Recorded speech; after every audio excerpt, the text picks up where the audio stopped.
rain could be heavy, but there will be some drier spells in between with a bit of limited brightness. And it is an improving story across Northern Ireland, much of England and Wales into the afternoon, with fewer showers and more in the way of sunshine developing, at least for a time. And winds will be lighter as well, so it's feeling quite mild across parts of the south with 12 or 13 degrees as your high, a bit cooler across Scotland. But all eyes out to the west though, as we see wet and very windy weather spreading in across southwestern England through the afternoon. We can see gusts up to 60 miles per hour here, and all that rain spreading its way northwards through Saturday evening and overnight, so turning wet across many parts of the UK. Always the strongest winds though across western parts, particularly across coastal areas. So again, we could see gusts 60 miles an hour or so for Northern Ireland and parts of the southwest. Temperatures again holding up underneath all that cloud. Quick look ahead then to Sunday and the start of next week. And it looks like a rather changeable day to come on Sunday, with further showers or longer spells of rain, some sunshine in between, but those winds staying strong. But it will gradually settle down as we head into the early part of next week, as we see more in the way of drier, brighter spells, more in the way of sunshine as well. And in that sunshine and those lighter winds, temperatures really start to respond, so we could see highs of 13 or 14 degrees there in the southeast by Tuesday.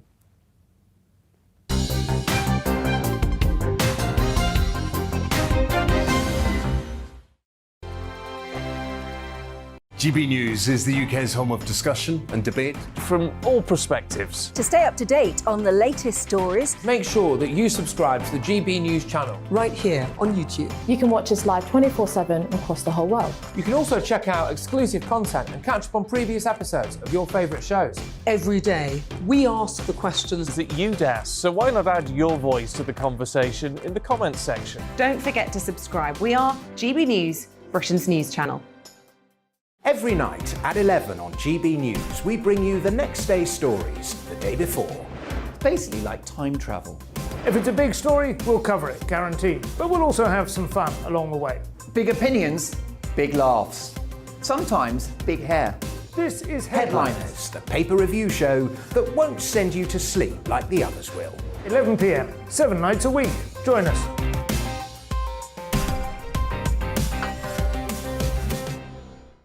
Hello there, I'm Eamon Holmes. And I'm Isabel Webster.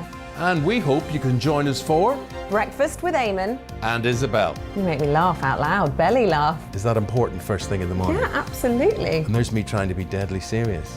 News is a serious business. Yeah, I have to rein you in sometimes. Well, it doesn't stop us laughing at it. It doesn't stop us having an opinion on what's going on. Yeah. And it certainly will not stop us reflecting what you think. Weekdays from 6 to 9:30 on GB News. I'm Dan Wootton. Join me Monday to Thursday from 9 to 11 for the feistiest and most fun news debate on TV, where free speech reigns. I'll bring you a sharp take on the day's biggest stories, bombshell newsmaker interviews, and A-list guests. And I guarantee you, no spin, no bias, no censorship, and no reason to go to bed. That's Dan Wootton Tonight, Monday to Thursdays from 9 on GB News.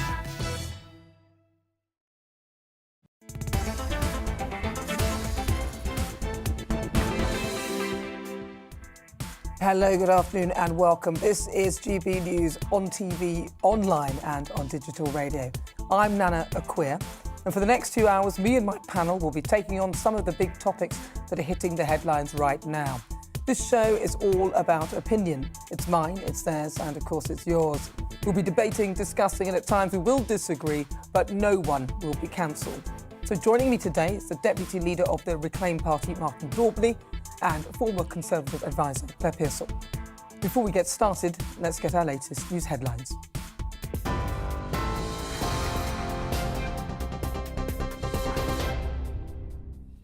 Good afternoon, it's 4:01. I'm Tamsin Roberts in the GB newsroom. Ukraine's President Volodymyr Zelensky says his country has reached a strategic turning point in its war with Russia, but warned it isn't possible to say how long fighting will continue. Meanwhile, Russian President Vladimir Putin says there's been some progress made in Moscow's talks with Ukraine. The comments come from his meeting with his Belarusian counterpart, Alexander Lukashenko. In a video posted on Facebook, President Zelensky said Ukraine will achieve a free land. It is impossible to say how many days we still have to free Ukrainian land, but we can say that we will do it because we want it. We have already reached a strategic turning point. We are moving towards our goal, towards our victory. The US president has announced new sanctions against Russia. It's after the UK's Foreign Secretary Liz Truss sanctioned 386 members of the Russian Duma for their support for the Ukrainian breakaway regions of Luhansk and Donetsk. Speaking in the last half an hour at the White House, Joe Biden said the US would also be imposing sanctions on banking executives and members of the Duma as well. The G7 is also stepping up pressure on corrupt Russian billionaires. We're adding new names to the list of oligarchs and their families that we're targeting. They support Putin. They steal from the Russian people, and they seek to hide their money in our countries. They're part of that kleptocracy that exists in Moscow, and they must share in the pain of these sanctions. Well, the mayor of Ukraine's capital says residents are returning to fight against Russia. Vitaly Klitschko says there are around 2 million people still in the city, Kiev, and there are enough supplies to last a couple of weeks. He added supply lines in and out remained open for now. A lot are coming back. So the families were brought to the West, part of it, and a lot of men and women. I'm proud of our women standing strong, coming back, defending the country. This is our home. We cannot live somewhere. This is our home. Well, speaking to GB News, Chair of the Defence Select Committee, Tobias Elwood, says the full force of NATO has not been used to protect Ukraine yet. This isn't just about Ukraine. This is much, much bigger. This is a totemic change into the way our world actually operates. And we're still stuck behind these old rules as to how NATO should function. The one thing that Putin actually is scared of, fears the most, is the utility of NATO, this most formidable firepower. And yet, by and large, we've decided, because we're so concerned things will spiral out of control, that we cannot utilize that strength. Ukraine's state energy provider says nearly 1 million people are without power and more than 220,000 are without gas in freezing conditions in the wake of the invasion. The UK's Defence Ministry says Russia's likely to reset its forces for a new offensive. That's after satellite pictures appear to show its tank convoy outside Kiev dispersing. In Dnipro, footage released by Ukraine shows the aftermath of an airstrike at what appears to be the site of a shoe factory. Russian news agencies say their troops have taken out 2 military airfields in the western cities of Lutsk and Ivano-Frankivsk, widening the offensive. They also claim Russian-backed separatists have captured the city of Volnovakha, the northern gateway to Mariupol. Well, the Chancellor Rishi Sunak says the Russian invasion is causing economic uncertainty. That's despite UK economic growth bouncing back in January as the effects of the Omicron variant began to ease. The Office for National Statistics says GDP grew by 0.8%, above pre-pandemic levels. Experts, though, have warned the economy isn't out of the woods, with an inflation shock coming. The High Court has ruled that the Met Police breached the rights of the organisers of a vigil for Sarah Everard by not allowing the event to go ahead. Members of Reclaim the Streets cancelled their plans in March last year after being told they'd be fined £10,000 each for breaking coronavirus rules. The policing of a spontaneous vigil that took place instead was widely criticised. Ministers in Northern Ireland have delivered a long-awaited apology to the victims and survivors of historical institutional sexual abuse. A minute's silence was held for those who've died before the apology was delivered. Ministers from each party in the Northern Ireland Executive apologised on behalf of the state, as did the representatives from 6 institutions that ran facilities where the abuse took place. This is GB News. We'll, of course, bring you more news as it happens. Now, though, let's get back to Nana.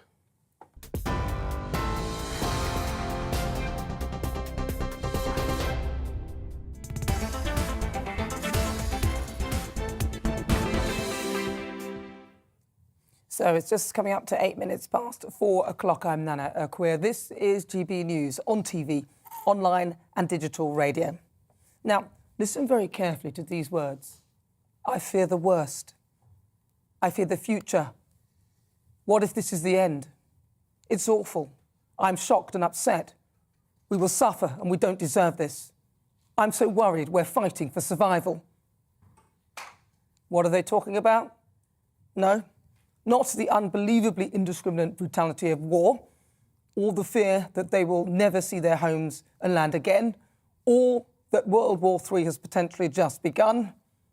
But these are grown men who are crying over football. My heart bleeds for them. Oh, how unfair. I mean, really. I won't name these people. I'll spare them the embarrassment. They're upset over the news that because Chelsea's billionaire boss, Roman Abramovich, is a bosom buddy of Vladimir Putin, you know, the man who's trying to destroy the world, they're upset because the government are taking away his money, which he's ploughed into a football club. I mean, he's so rich that he actually said he was going to give all the proceeds of its sale to Ukrainian refugees until the government sensibly put a stop to that prospect and froze his assets. So basically, for these poor fans, no more ticket sales and potentially no more Chelsea. We're getting punished now for it. We now can't buy tickets to any Champions League games. We can only watch the Premier League games. We're going to be at neutral venues. All of our players that ain't got run out of contract, we can't give them new contracts. Can't buy players, sell players. So what does that leave for our club? It's basically gone. Oh, diddums. Not the place, Chelsea, by the way, because that would be justified. When places are destroyed by war, their comments would make sense. But come on, lads, really? Sponsor 3 have pulled out, and if the others followed, Chelsea Football Club could find itself going broke at the end of the month. It apparently needs £28 million to stay afloat, mainly to pay for all those overpriced players and the general running costs and other staff. And rumour has it there's only 16 million in the bank. So unless the government change tack and allow someone to buy it, and there are interested parties, Chelsea will go down the Swanee. I'm sorry, folks, but I couldn't give two hoots if that happened. I know a lot of people who love football would say that's unfair, but I think what's more unfair and totally unacceptable is profiteering in any way from the filthy money that is ultimately partly paying for Putin's disgusting war. Chelsea, the club, will survive, but in its current form, it's just untenable. Good riddance to it. We've all got a lot to answer for as well. I mean, we've all turned a blind eye. Roman Abramovich lived in the equivalent of, I think, a council estate in Russia, and then he was suddenly a billionaire. He's believed to be extremely close to Vladimir Putin, who also, we don't know the full story of his wealth. I mean, who here doesn't know the full story of how they made their money? And more importantly, who here would get away with telling that to the taxman or the old Bill? Oh, I'm sorry, HMRC, but I have no idea how I made my billions, but here's a measly amount of tax that the rest I've managed to offset in legal loopholes, and you can't touch me because, well, basically you'll lose. My lawyers, who I pay handsomely, are considerably better than yours and will confirm I haven't actually broken the law, and it'll end up costing you more. And he's not alone. Chelsea Football Club owner Roman Abramovich sanctioned. Oleg I can't even say his name, worth an estimated $2 billion, sanctioned. Igor Sechin, sanctioned. And also Putin's top 15 oligarchs worth £15 billion, all sanctioned. But it's not that bad, lads. Chelsea will be able to play. I mean, they're back in action on Saturday afternoon against Newcastle at Stamford Bridge, so you can wipe away your tears.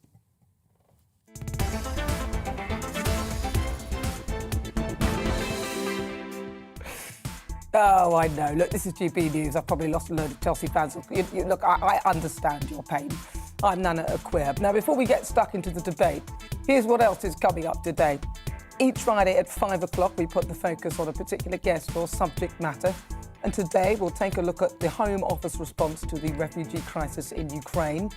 Yesterday, Home Secretary Priti Patel announced Ukrainians with passports will be able to apply for UK visas online from Tuesday. It's after Labour's Yvette Cooper said that the UK's response had been a total disgrace. The Great British Debate this hour, I'm asking, is the NHS fit for purpose? The Health Secretary set out his plans for NHS reform in a speech earlier this week. We all have faith in the NHS, not just because of what it can do for us, but also for what it stands for. But Sajid Javid says the UK has now come to a crossroads where it must choose between endlessly putting in more and more money or reforming how we do healthcare. So I'm asking, is the NHS fit for purpose?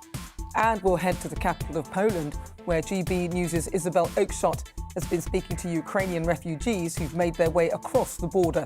Around 1.5 million people have now entered Poland to escape the conflict.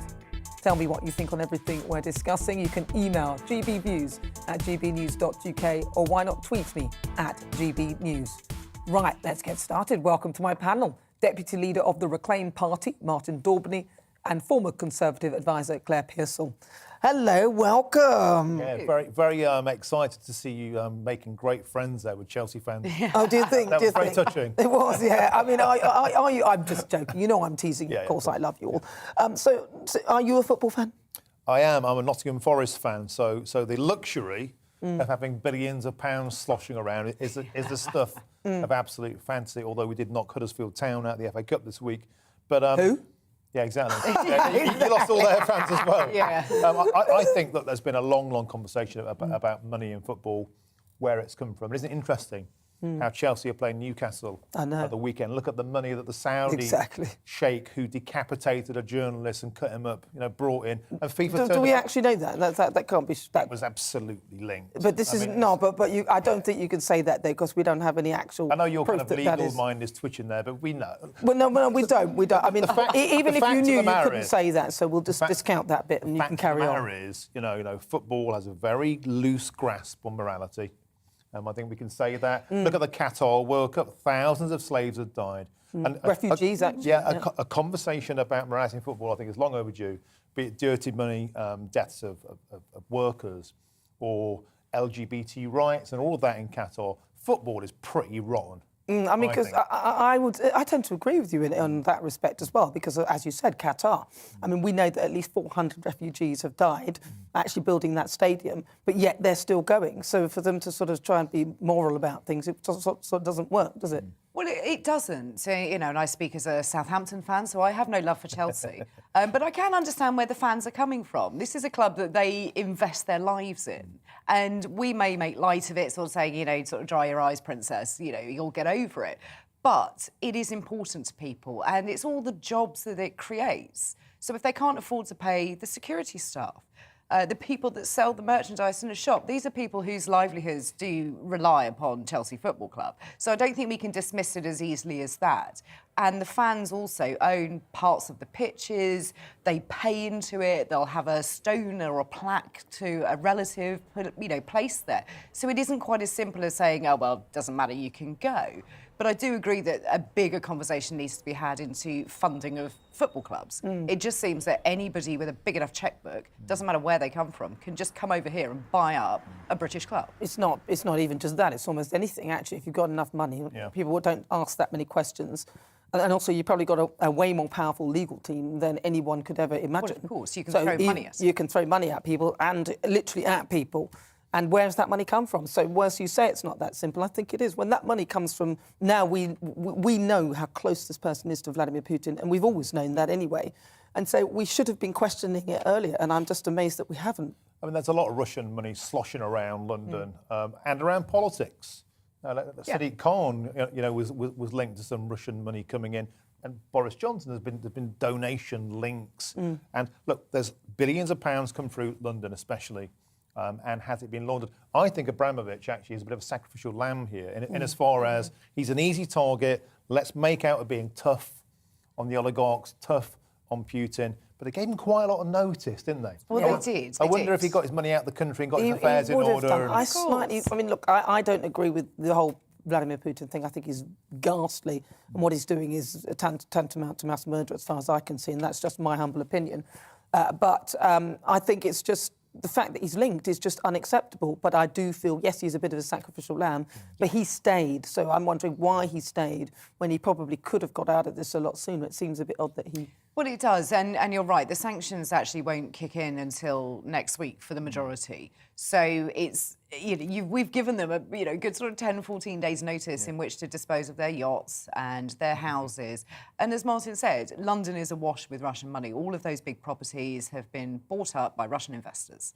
That money, it's got to come from somewhere. And I'm sure that they've put it through shell companies. I'm no financial person, but you can see that you can put it through offshore companies, you can make it look like it's legit. Well, before you can take something off someone, you have to prove that they own it. Absolutely. And I think that's the main problem here. You can't prove who owns what, and it's quite easy to kind of siphon it off here and shift it off there, and it's perfectly legal. There's nothing illegal about it. But I think the main part of the problem is actually proving who owns the thing. Well, that's right. Properties have been put in names of daughters, stepdaughters, stepsons, cousins, you name it, who are British citizens. So it's very hard at that point to start taking things away. Even the football club was handed over to the charitable trust. But like saying, here's my Rolls Royce, you own it now. It's your car for a bit, but I actually want it back down the line. So I think rich people are excellent, aren't they, at dodging the noose, dodging getting caught out. But that's how you get rich, isn't it? Where I've gone wrong, obviously. Well, we've all gone wrong there because they know everything about everything. With us, we can't get away with anything at all. But if you've just joined us, welcome on board. This is GB News on TV, online and on digital radio. Now, still to come, it's time for the Great British Debate this hour. I'm asking, is the NHS fit for purpose? Health Secretary Sajid Javid announced his plans for reform this week, where he said that the UK has now come to a crossroads where it must choose between endlessly putting in more and more money or reforming how we do healthcare. Finally. So I'm asking, is the NHS fit for purpose? Send me your thoughts. You can email gbviews@gbnews.uk. Tell me what you think, or you can tweet at GBNews. And there is a poll up right now asking the question, is the NHS fit for purpose? Cast your vote now. But first, let's get some weather. Hi, I'm Mark with your latest forecast. It's looking like a rather changeable weekend of weather across the UK with showers or longer spells of rain. There will be some sunshine in between, but it will often be rather windy, particularly on Saturday. So we look at the pressure pattern then for Friday. You can see some fairly tightly packed isobars, so it's been quite a windy day today too. And this cold front has brought some heavier, persistent rain across many areas through the day. It's continued to track its way northwards, so quite a wet picture through the evening across much of Scotland, eastern parts of England, with all that rain continuing to track its way northwards. Behind it, still a lot of cloud around, showery outbreaks of rain. Some of that could be on the heavy side, but those winds gradually easing as we head through the night. So we could see one or two fog patches across parts of Northern Ireland. Under all that cloud cover, though, it won't be a cold night anywhere. Temperatures not dropping below 4 to 8 degrees Celsius. So we get off to a rather cloudy start on Saturday morning with some further showery outbreaks of rain in places. Again, some of that rain could be heavy, but there will be some drier spells in between with a bit of limited brightness. And it is an improving story across Northern Ireland, much of England and Wales into the afternoon, with fewer showers and more in the way of sunshine developing, at least for a time. And winds will be lighter as well, so it's feeling quite mild across parts of the south with 12 or 13 degrees as your high, a bit cooler across Scotland. But all eyes out to the west though, as we see wet and very windy weather spreading in across southwestern England through the afternoon. We can see gusts up to 60 miles per hour here, and all that rain spreading its way northwards through Saturday evening and overnight, so turning wet across many parts of the UK. Always the strongest winds though across western parts, particularly across coastal areas. So again, we could see gusts 60 miles an hour or so for Northern Ireland and parts of the southwest. Temperatures again holding up underneath all that cloud. Quick look ahead then to Sunday and the start of next week. And it looks like a rather changeable day to come on Sunday with further showers or longer spells of rain. Some sunshine in between, but those winds staying strong. But it will gradually settle down as we head into the early part of next week as we see more in the way of drier, brighter spells, more in the way of sunshine as well. And in that sunshine and those lighter winds, temperatures really start to respond. So we could see highs of 13 or 14 degrees there in the southeast by Tuesday. We've got a big Saturday for you on GB News. From 6 a.m, it's breakfast with Stephen and Anne. At 10, join Esther and Philip for the Saturday selection.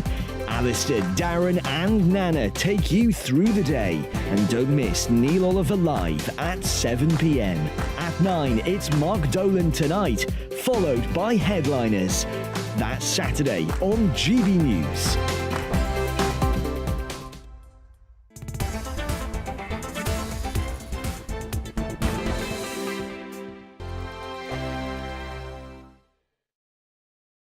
GB News is the UK's home of discussion and debate from all perspectives. To stay up to date on the latest stories, make sure that you subscribe to the GB News channel right here on YouTube. You can watch us live 24/7 across the whole world. You can also check out exclusive content and catch up on previous episodes of your favourite shows. Every day, we ask the questions that you'd ask, so why not add your voice to the conversation in the comments section? Don't forget to subscribe. We are GB News, Britain's news channel.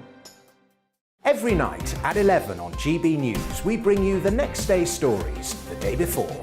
Basically like time travel. If it's a big story, we'll cover it, guaranteed. But we'll also have some fun along the way. Big opinions, big laughs. Sometimes big hair. This is Headliners, the paper review show that won't send you to sleep like the others will. 11 p.m, 7 nights a week. Join us.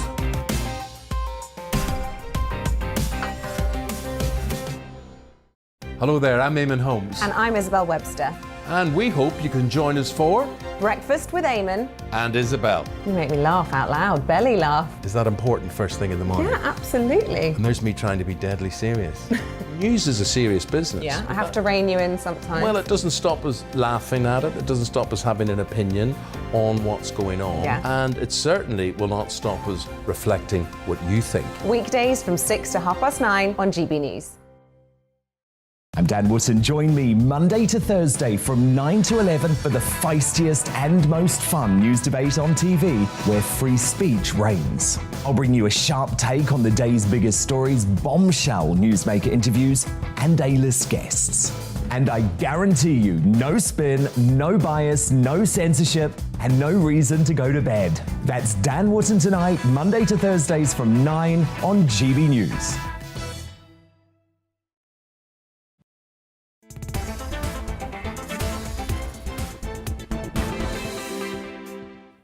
It's coming up to 24 minutes after 4 o'clock. This is GB News on TV, online and on digital radio. I'm Nana Akua. Now, I started the show by talking about Putin's oligarchs and the sanctions that have been put in place, specifically those sanctions on Chelsea's billionaire boss, Roman Abramovich. And lots of you have been getting in touch with your views. Nigel says, Nana, the players, staff and supporters of the club are not to blame for the recent sanctions against the owner. It's unfair to punish them. Graham says, on oligarchs, more generally, I think we should get them out of their massive houses and put Ukrainian refugees into them. Marion says, you can't think more of football than the deaths of innocent Ukrainian children and women. Absolutely, I'm with you on that one too. Well, listen, keep those thoughts coming. It's always good to hear your views. You can tweet us at GB News. But of course, now it is time for the Great British Debate this hour. And I'm asking, is the NHS fit for purpose? Now, in a speech this week to the Royal College of Physicians, the Health Secretary Sajid Javid set out his vision for the NHS, saying that reform was essential, but he also passionately defended the principles of the National Health Service. We all have faith in the NHS, not just because of what it can do for us, but also for what it stands for. Here in the UK, we go about our daily lives with the freedom of knowing that the NHS is there for us.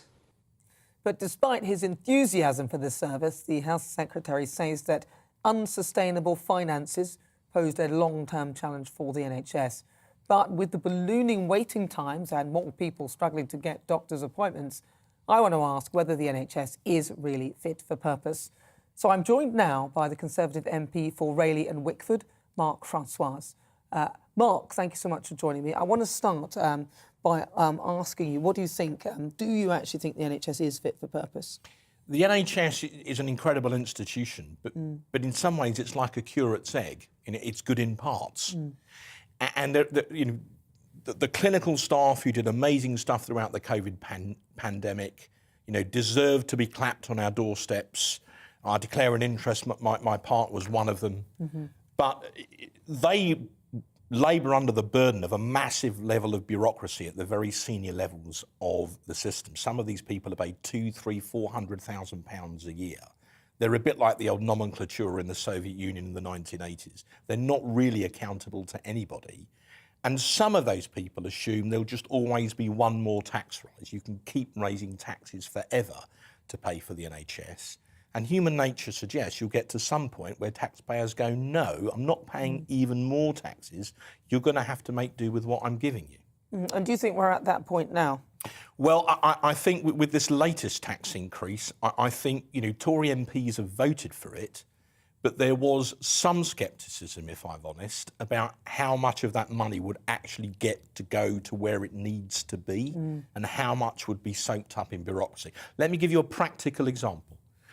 The East of England Ambulance Trust, E-East, as it's known, is broken. I was stopped in Rayleigh High Street about 6 weeks ago by a constituent whose father had died recently. He'd had a heart attack. They called an ambulance. It should be what's called a red call. It should be an 8-minute response. The ambulance got there after an hour and a quarter. When this guy, grieving, wrote a bitter letter of complaint to East, he was told the reason an ambulance couldn't get there was because that day they were all stuck queuing up outside hospitals waiting to discharge their patients into the hospital, and therefore they couldn't be back on the run. Now, we didn't have these problems 10 years ago, so how is it that we keep putting record amounts of resource into the National Health Service, and yet we get these problems that we didn't have? Something has gone wrong, and as a Conservative, I believe it's not just about how much money you spend, it's about how effectively you spend it. So essentially, I agree with the Secretary. Now, I think Saj will be a good health secretary. He brings a lot of good business experience to the role, but we cannot keep raising taxes forever, because if you do, eventually the NHS will just eat everything else. Well, it just, with the ambulance service that you talked about, I can remember when it was decentralised, but now it's one central hub, isn't it? And so the ambulances all dispersed from there, and it seems to be that.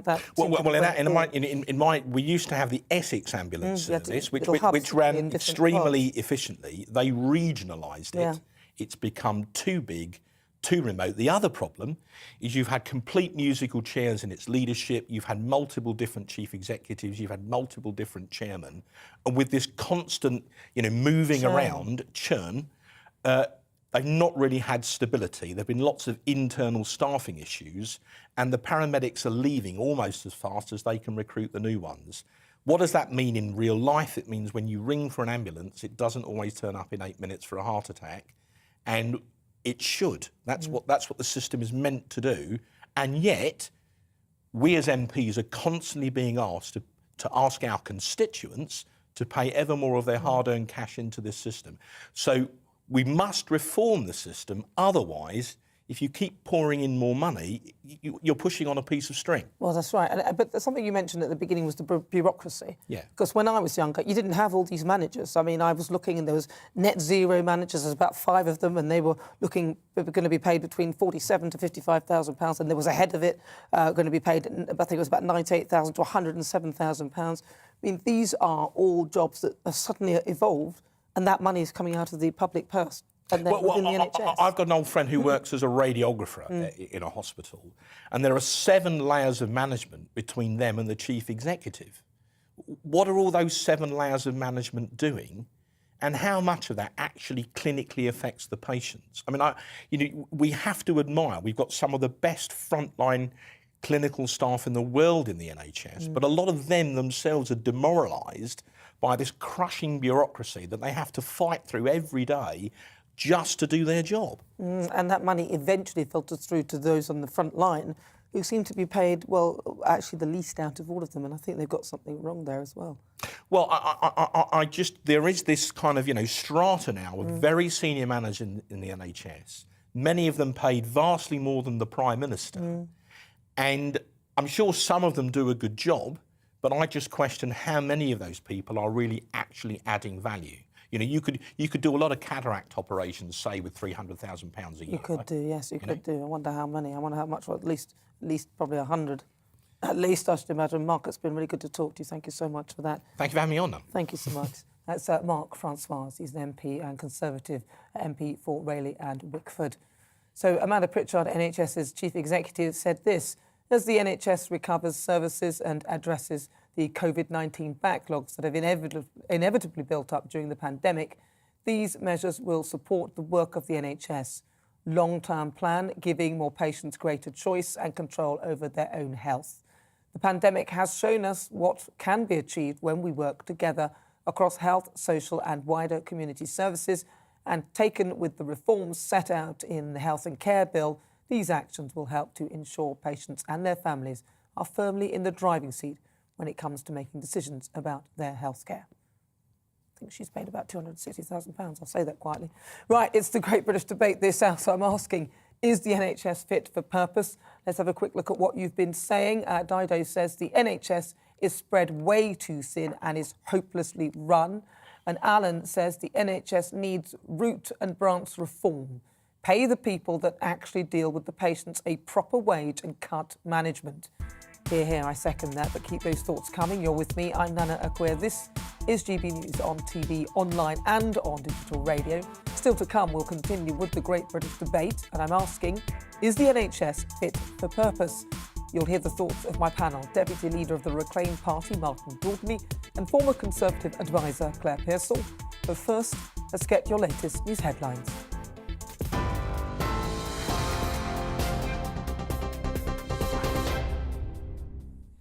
It's 4:32. I'm Tamsin Roberts in the GB newsroom. Russian President Vladimir Putin says there's been some progress in Moscow's talks with Ukraine. The comments come from his meeting with his Belarusian counterpart, Alexander Lukashenko.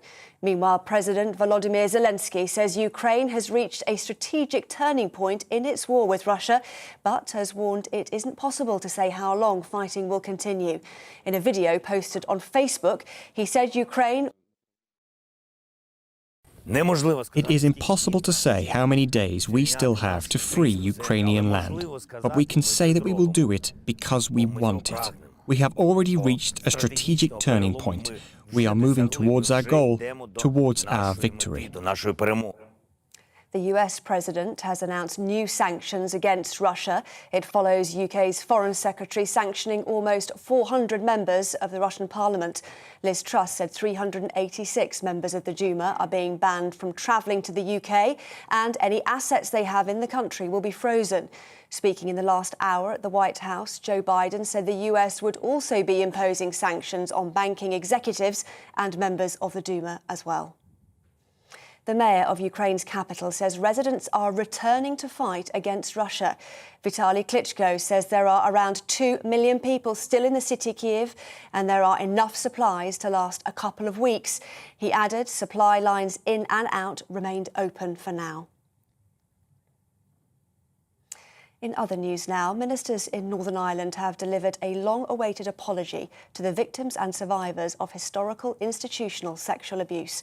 A minute's silence was held for those who've died before the apology was delivered. TV, online and DAB+ radio, this is GB News. Back now to Nana Akua in just a moment.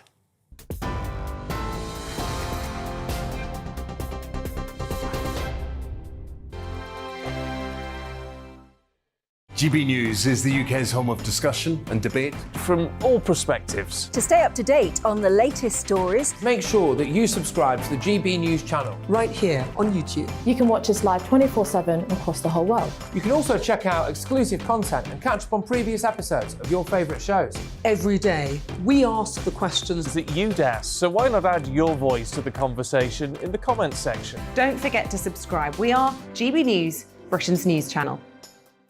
Every night at 11 on GB News, we bring you the next day's stories the day before. It's basically like time travel. If it's a big story, we'll cover it, guaranteed. But we'll also have some fun along the way. Big opinions, big laughs. Sometimes big hair. This is Headliners, the paper review show that won't send you to sleep like the others will. 11 p.m, 7 nights a week. Join us.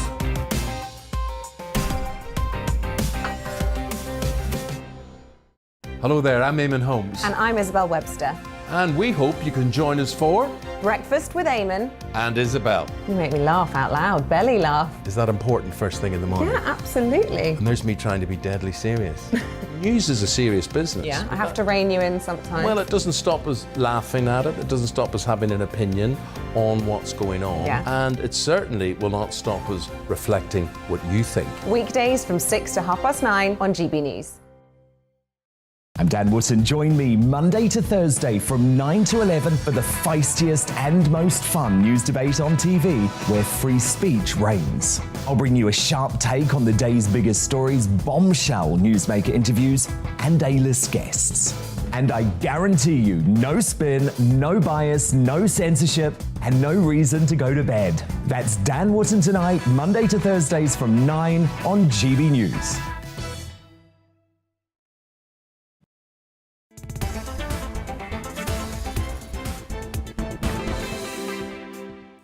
This is GB News on TV, online and on digital radio. I'm Nana Akua.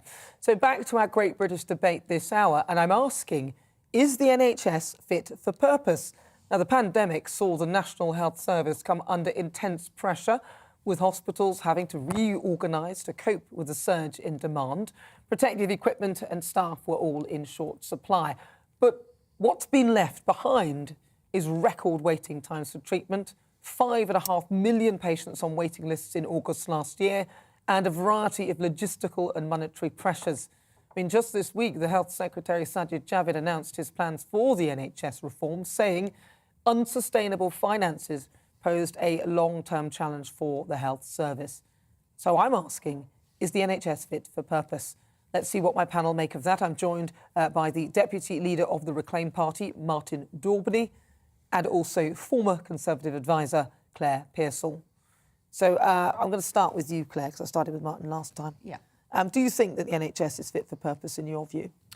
No, it isn't. It isn't. It does amazing work, and I think that we have to be really, really careful to not put that to one side, because the consultants, doctors, nurses, paramedics and all of those sort of people do tremendous work. And I'm really grateful for that. However, we can't keep putting money into a system without the results being seen. And as you've just said, you know, 5.5 million people on a waiting list in August of last year, which is only going to increase. And I've seen it from my own GP surgery, that appointments are really hard to come by, and any sort of telemedicine that we were moving towards has just stalled. So something has to give somewhere, and I think that we do need to have a really long conversation. And I know people will absolutely hate me for this, but some look at how you deliver services, whether that be through the private sector in conjunction with the NHS, or you put, you know, people that can afford it will go and pay for their treatment elsewhere. And I know people hate this conversation, but we cannot stand here and just pour money after money after money and nothing comes of it. Martin? Yeah, I think we saw during the pandemic the kind of deification of the NHS. We live in many ways in a sort of post-God, godless era, I think. And the NHS seems to have filled that void. It's become a political kind of church in that sense, and any criticism of it sees you viewed as a heretic, as a non-believer, and necessarily intrinsically bad. And I think that's a real shame, because we're losing sight of the real debate, and that is there's a huge amount of wastage in the NHS. You talked about the diversity, the inclusion, the net zero, the middle management. These people are more than the Prime Minister. And the same people who are happy with that are saying that politicians shouldn't get a pay rise.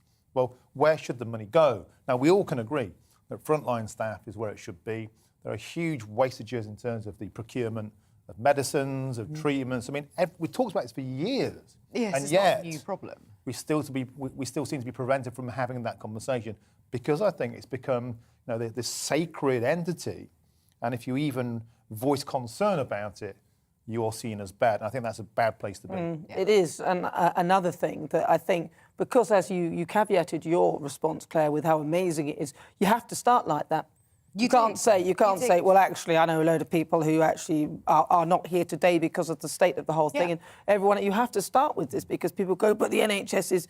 And I look at it as a business, and I think that if we work up with this national insurance rise and the amount that we're already paying towards it, that we're probably, if you had private medical health cover, it'd probably be slightly cheaper. And that's the thing, and the value just simply isn't there. Well, that's right, and there's nothing to say that the money that's coming from the national insurance increase is going to be ring-fenced to go to where it needs to be. It's going into the general pot of expenditure, so I'm not even sure that that's going to make any difference whatsoever. Well, they're going to waste it. I think a lot of it will be wasted, but I can now bring in Dr. Daniel Alaya. He's an NHS doctor. Thank you, Daniel, for coming to join me. Thank you. You're going to give us a big smile, because those teeth are so white. I'm sorry, you just must look at that for a moment. I was blinded by them and thought, what have you done with that? How did you do it? But you've told me, so I've got the number. But you work within the NHS, so what do you do in the NHS? What kind of a doctor are you? Because I know it's a broad brush, isn't it? Absolutely. So I'm a doctor that works in critical care and anaesthetics. I also work in the emergency room. Over the last 10 years, I've worked as a healthcare assistant in nursing and a physician associate as well. So I've done a broad range of different roles. And I can say that from the start right down to now, it's the staffing. I don't think nurses are taken care of well enough, and also doctors too, but particularly the nurses. There's not enough nurses. Nurses are dissatisfied, and we don't have enough people taking care of the people that need taken care of. And COVID's just made that worse. But that's what's happened. COVID took us by surprise, and we're dealing with it. We need more people to deal with it, and they need to be treated better. Do you think it's highlighted the inadequacies? And in your time there, because you said you've been in it for a while, have you noticed, because for me, I see the managers, there's so many of them, has that increased? And in your view, is that a bit of a problem now? Or?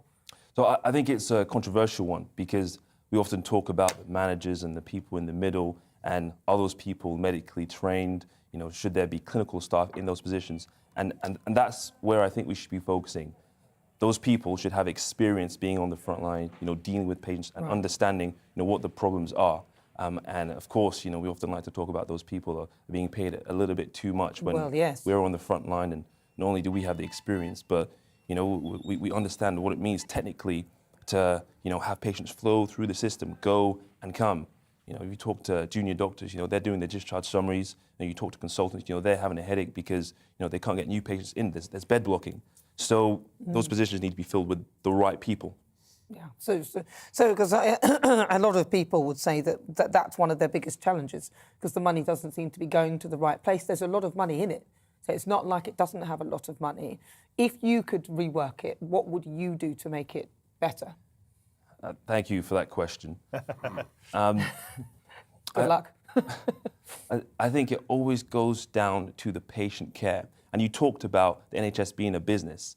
Really, unfortunately, it's not, because if I see 100 patients a day versus 10 patients, I'm not going to be rewarded for that. It's not, it's a social system for the people. Some people are going to use it a lot more than other people. So therefore, you know, that guides my way of thinking about how it should be better. I think the staff should be taken care of better. The nurses should want to be nurses. You know, there should be a fight to become a nurse. There should be, you know, of course, there's a fight to become a doctor, because that's, you know, that's a long-standing thing. But the nurses are the ones, they, you know, are day-to-day with the patients, and they have a unique role in getting the patients through and making sure the care is adequate.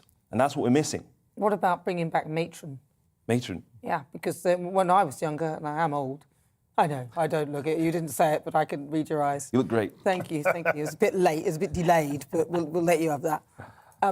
So, yeah, but bring back matron, because that was, when my mum was, she was a midwife as well, and she said that when it was that way, and these, as you said, the people managing the thing were actually on the front line with their hands actually getting dirty. Do you think things like that would be better?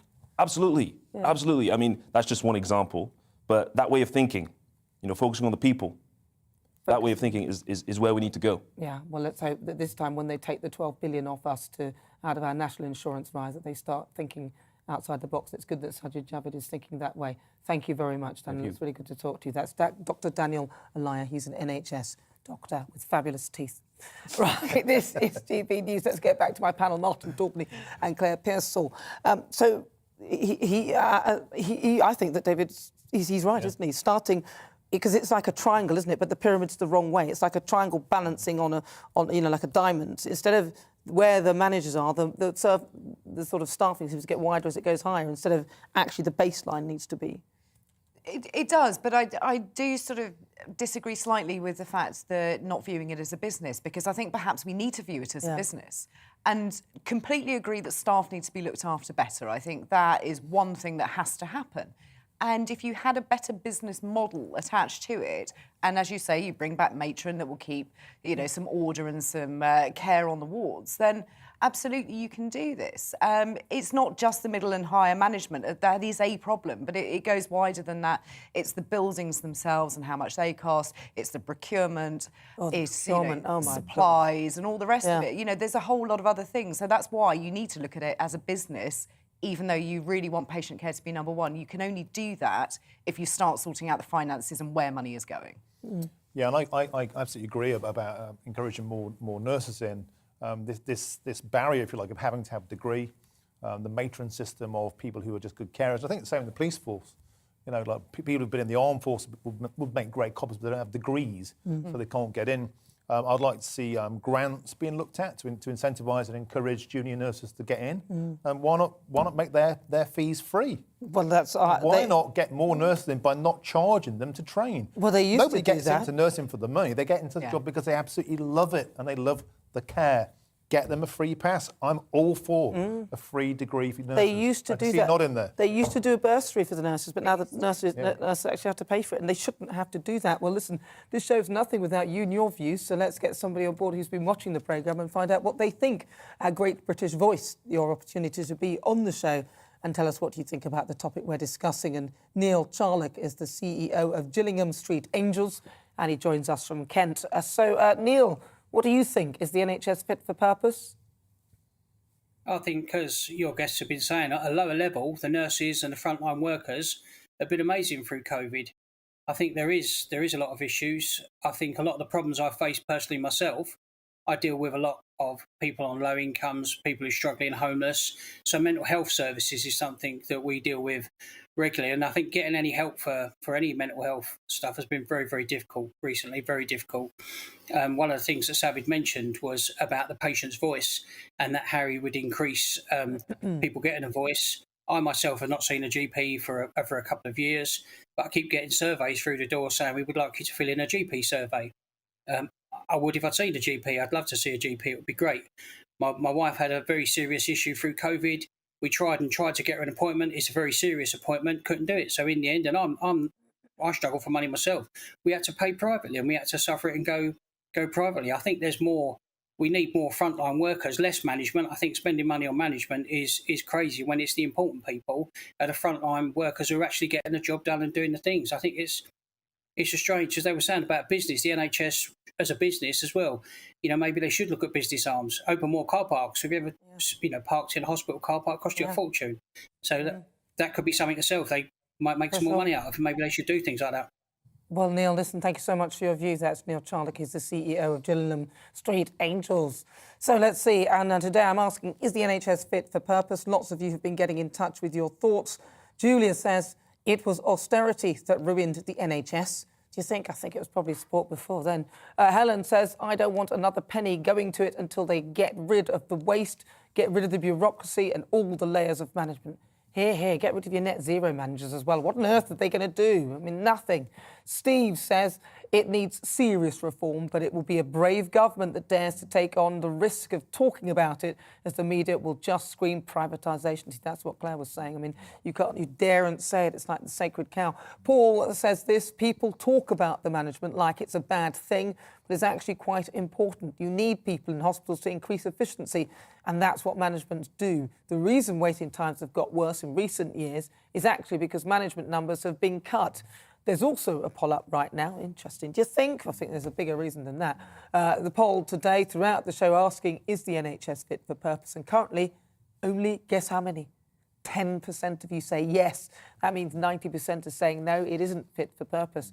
Keep your thoughts coming. I'd like to see where that poll gets to at the end of the show. You're with me. I'm Nana Akua. This is GB News on TV, online and on digital radio.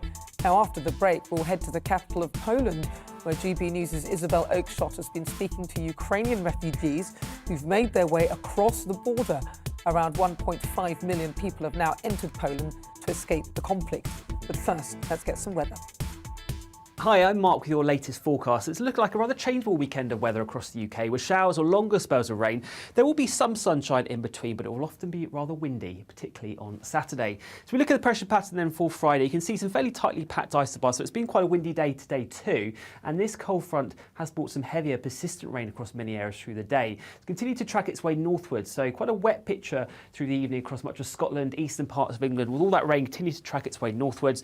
Behind it, still a lot of cloud around, showery outbreaks of rain. Some of that could be on the heavy side, but those winds gradually easing as we head through the night. So we could see one or two fog patches across parts of Northern Ireland. Under all that cloud cover, though, it won't be a cold night anywhere. Temperatures not dropping below 4 to 8 degrees Celsius. So we get off to a rather cloudy start on Saturday morning with some further showery outbreaks of rain in places. Again, some of that rain could be heavy, but there will be some drier spells in between with a bit of limited brightness. And it is an improving story across Northern Ireland, much of England and Wales into the afternoon, with fewer showers and more in the way of sunshine developing, at least for a time. And winds will be lighter as well, so it's feeling quite mild across parts of the south with 12 or 13 degrees as your high, a bit cooler across Scotland. But all eyes out to the west though, as we see wet and very windy weather spreading in across southwestern England through the the afternoon. We could see gusts up to 60 miles per hour here, and all that rain spreading its way northwards through Saturday evening and overnight, so turning west across many parts of the UK. Always the strongest winds though across western parts, particularly across coastal areas. So again, we could see gusts 60 miles an hour or so for Northern Ireland and parts of the southwest. Temperatures again holding up underneath all that cloud. Quick look ahead then to Sunday and the start of next week. It looks like a rather changeable day to come on Sunday, with further showers or longer spells of rain, some sunshine in between, but those winds staying strong. But it will gradually settle down as we head into the early part of next week, as we see more in the way of drier, brighter spells, more in the way of sunshine as well. And in that sunshine and those lighter winds, temperatures really start to respond, so we could see highs of 13 or 14 degrees there in the southeast by Tuesday.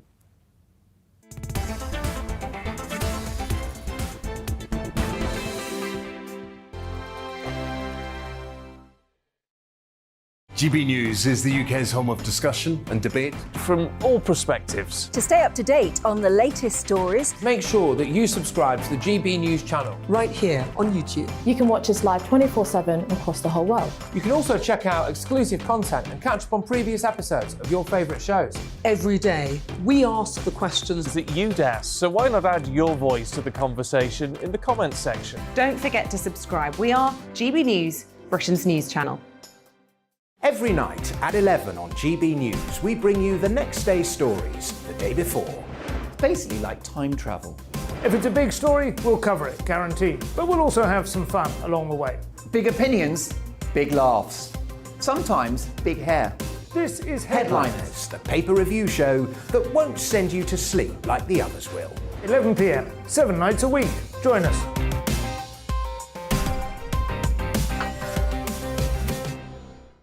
Hello there, I'm Eamon Holmes. And I'm Isabel Webster. And we hope you can join us for Breakfast with Eamon. And Isabel. You make me laugh out loud, belly laugh. Is that important first thing in the morning? Yeah, absolutely. And there's me trying to be deadly serious.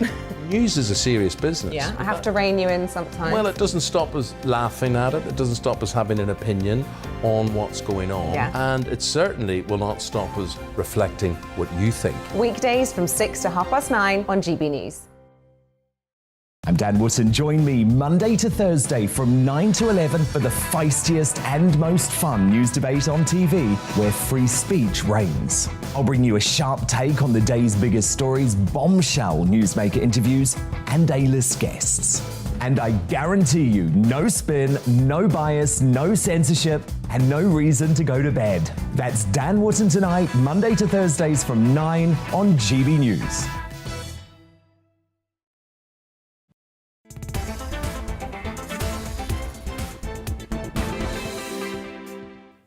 It's 4:55. This is GB News on TV, online and on digital radio. I'm Nana Akua.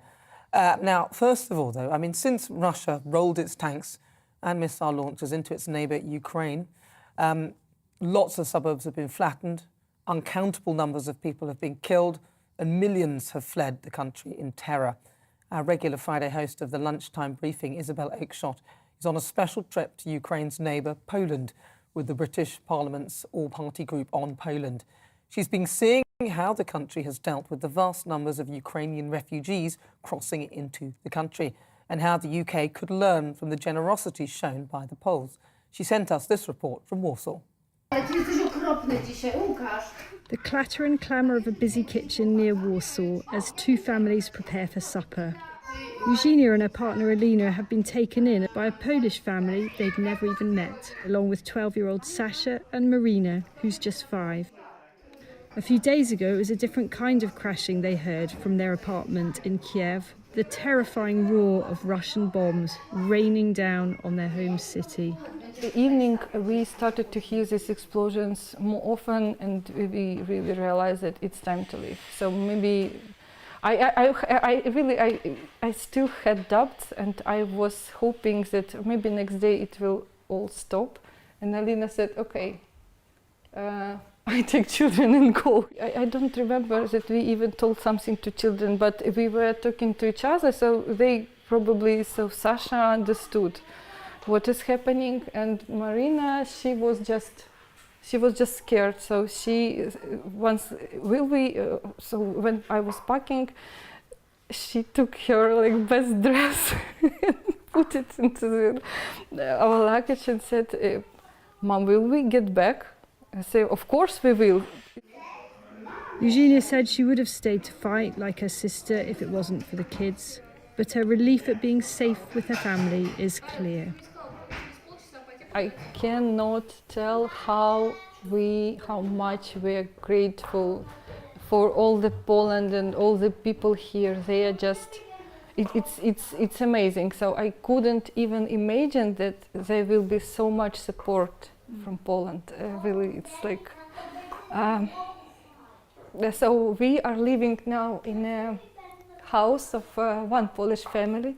They have 3 kids, their own, and now they have all of us with our dog, with a cat.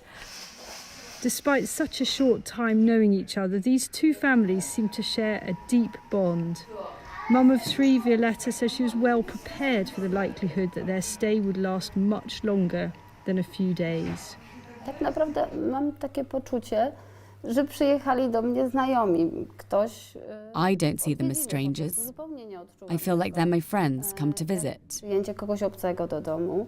Eugenia and Alina are very lovely. It's not a problem for us at all. Wspaniałe kobiety. Since the Russian invasion began, we've heard so much about the generosity of the Poles in welcoming refugees from Ukraine. But it doesn't really feel real, I think, to us in the UK until you actually come into a home where a Polish family has welcomed complete strangers into their daily lives. And everybody is coexisting in a pretty merry chaos, really. Everybody is mucking in together and trying their best to make this work, not really knowing how long it's going to be for. Eugenia and her family are among 1.5 million Ukrainians who fled the violence in their country and come to Poland. Among those making it across the border to safety were 20 sick children, many of them battling cancer. They've come from Kharkiv, a large city in the east which is being flattened by Vladimir Putin's forces. He says it's to denazify Ukraine. The faces of these children tell a different story. And despite the heroism of aid workers helping on the border, it's clear to me that even those who work for charities struggle to come to terms with what they are seeing. This is the most tragic moment when you see children crying. You know, the first time I was on the border in the reception point, I saw drawings on a wall, and one of them was the simple one, "Daddy, I love you," and they're heartbroken. Yes, and these are the pictures that will stay with me for whole my life, and I hope they will find themselves soon. Western nations have been remarkably unified in their support for Ukraine. Kamala Harris, the US Vice President, visited Warsaw on the day we filmed to shore up the NATO alliance. But the warm words stop short of direct military help on a scale that the Ukrainians would like.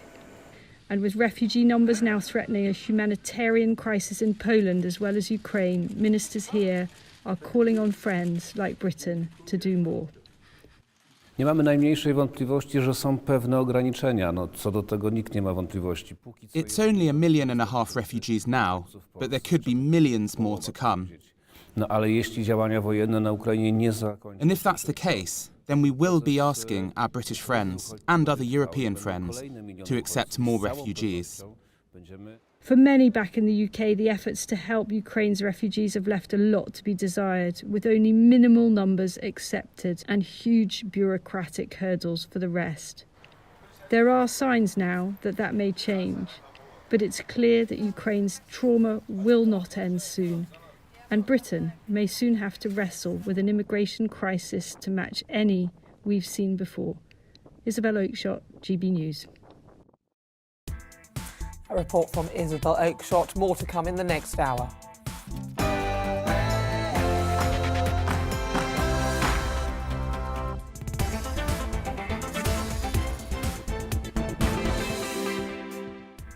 This is GB News on TV, online and on digital radio. I'm Nana Akua. Let's get up to date with your latest news headlines.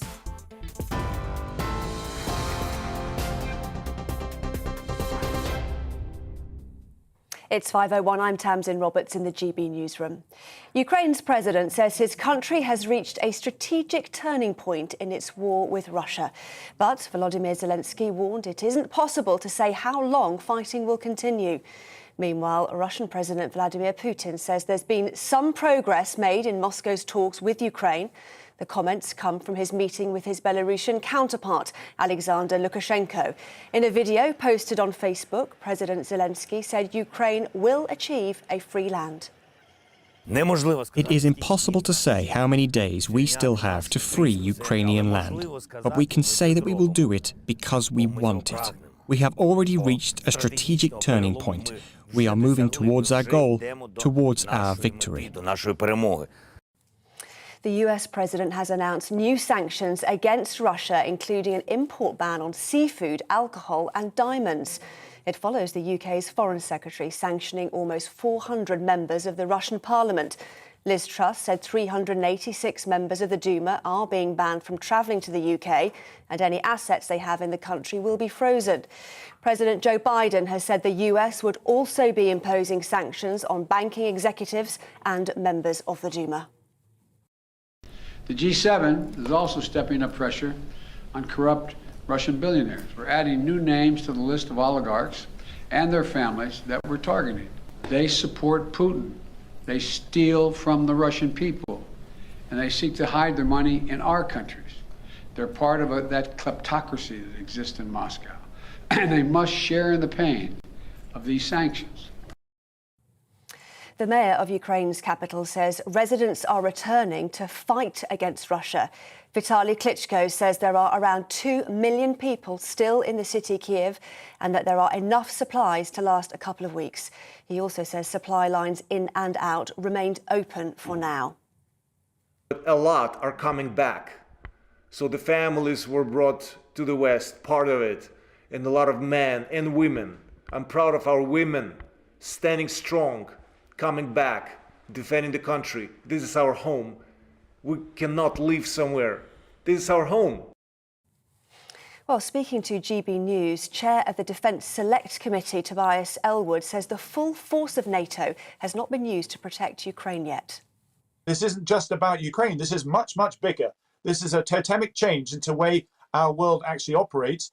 And we're still stuck behind these old rules as to how NATO should function. The one thing that Putin actually is scared of, fears the most, is the utility of NATO, this most formidable firepower. And yet, by and large, we've decided, because we're so concerned things will spiral out of control, that we cannot utilize that strength. Ukraine's state energy provider says nearly 1 million people are without power in the wake of the invasion. More than 220,000 are also without gas in freezing conditions. The UK's Defence Ministry says Russia's likely to reset its forces for a new offensive. That's after satellite pictures appear to show its tank convoy outside Kiev dispersing. In Dnipro, footage released by Ukraine shows the aftermath of an airstrike at what appears to be the site of a shoe factory. The Chancellor, Rishi Sunak, says the Russian invasion is causing economic uncertainty. That's despite UK economic growth bouncing back in January as the effects of the Omicron variant began to ease. The Office for National Statistics says GDP grew by 0.8% above pre-pandemic levels. Experts, though, have warned the economy isn't out of the woods, with an inflation shock coming. In other news, the High Court has ruled that the Met Police breached the rights of the organisers of a vigil for Sarah Everard by not allowing the event to go ahead. Members of Reclaim the Streets cancelled their plans in March last year after being told they'd been fined £10,000 each for breaking coronavirus rules. The policing of a spontaneous vigil that took place instead was widely criticised. Ministers in Northern Ireland have delivered a long-awaited apology to the victims and survivors of historical institutional sexual abuse. A minute's silence was held for those who've died before the apology was delivered. Ministers from each party in the Northern Ireland Executive apologised on behalf of the state, as did the representatives from 6 institutions that ran facilities where the abuse took place. This is GB News. We'll bring you more news, of course, as it happens. Now it's back to Nana Akua.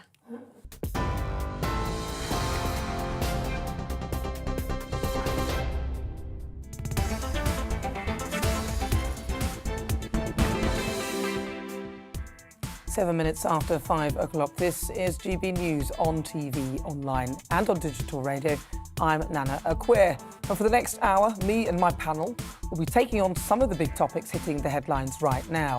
This show is all about opinion. It's mine, it's theirs, and of course it's yours. We'll be debating, discussing, and at times we will disagree, but no one will be cancelled. So joining me today, it's the Deputy Leader of the Reclaim Party, Martin Daubney, and former Conservative advisor, Claire Pearsall. Still to come. In a few moments, we'll put the spotlight on a particular guest or a subject in my feature Friday Focus. And this week, we'll take a look at the Home Office response to the refugee crisis in Ukraine. Yesterday, Home Secretary Priti Patel announced that Ukrainians with passports will be able to apply for UK visas online from Tuesday.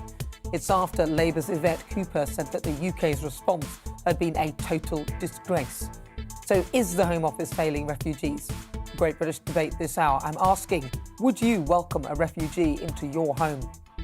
With the Russian troops expanding their offensive across Ukraine, Boris Johnson has defended the UK's response to the refugee crisis and said an upcoming scheme will allow Brits to take Ukrainians into their homes. So I'm asking, would you welcome a refugee into your home? And can Ukraine win the war against Russia and defend their homeland? Defence and security experts have told GB News that Ukraine could, if its army gets enough Western-supplied missile systems. We'll discuss that before the end of the show.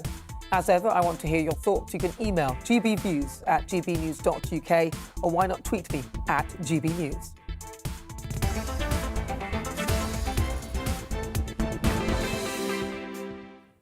So it's time now for Friday Focus, and today I'm asking if the Home Office is failing refugees.